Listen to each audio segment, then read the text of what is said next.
All right, guys, this is Norval Central coming back at you with another YouTube video. And I did have a video earlier talking about how Florida State was going to try to get some fireworks maybe in the month of July. And one of the prospects that I actually talked about in that video was four-star tight end Kylan Fox. He's from Grayson High School in Loganville, Georgia. And it's a guy that Florida State really, really liked. And he actually went on the official visit to Florida State. Florida State really liked him. But there were some concerns with UCF coming into the visit. And of course, what do you know? This afternoon, Chad Simmons from On Three had actually put in an expert prediction, flipping his expert prediction from Florida State to UCF.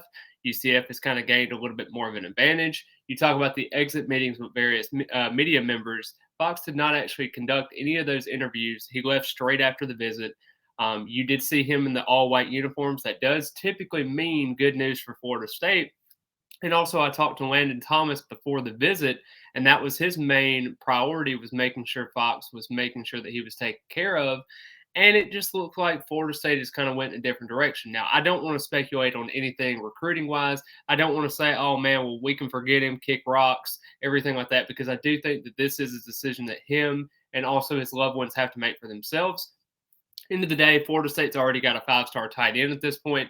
They already have four wide receivers in this class, regardless of what happens with TJ Abrams to Florida, possibly, or Texas A&M. And then you also got Wayne McCoy. That's also a situation where maybe Miami, maybe UCF, maybe Florida, who knows in that recruitment as well. We'll kind of have to figure out what Florida State does with some of those wide receivers. You got Zion Reagans as well, who I think is a really speedster wide receiver. They're kind of keeping him warm in his recruitment.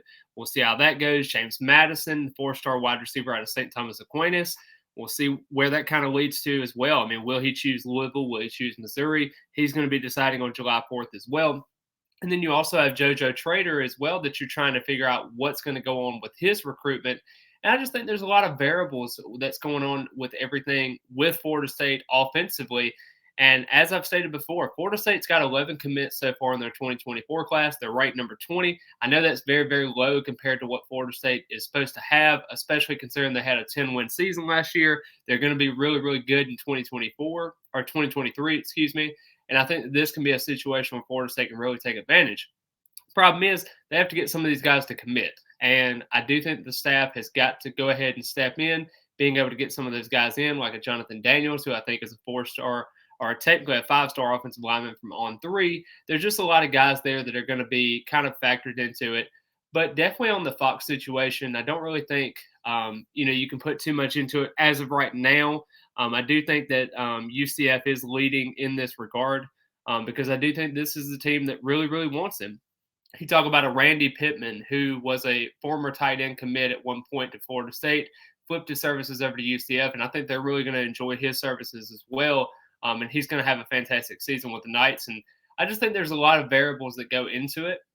Now, of course, if Florida State did not have Jaheim Bell, did not have Kyle Morlock, Brian Courtney, Jarrell Powers, Preston Daniel, Marquiston Douglas. I mean, there's a lot of names out there with the tight end spot. And it's no longer just a, below average room. It is a very, very competent room and above average room at that. So I do think Chris Thompson is okay this year at the tight end position.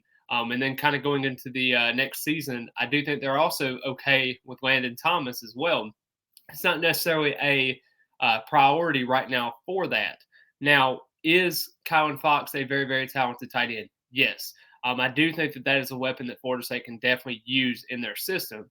But is it a make or break kind of thing? Not really. Now, if you missed out on getting Landon Thomas back in the class and you were actually able to get him to decommit and he commits somewhere else, that would be a massive, massive loss for Florida State in terms of that. But I do think that Florida State's going to have a lot of weapons at its disposal. And I definitely think you probably put your attention somewhere else in the recruiting side of things, especially on the defense side of the ball. We have to get some more momentum on that side of the ball.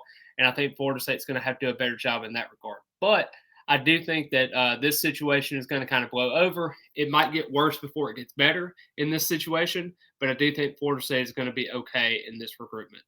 I really appreciate all the love and support as always. Be sure to like the video before you leave today. Comment your thoughts on what you think about Kylan Fox and the UCF situation. Will it happen? Will he kind of come back to his senses and go to Florida State? What is your kind of thought process on that? I really appreciate all the love and support as always, and go Noles.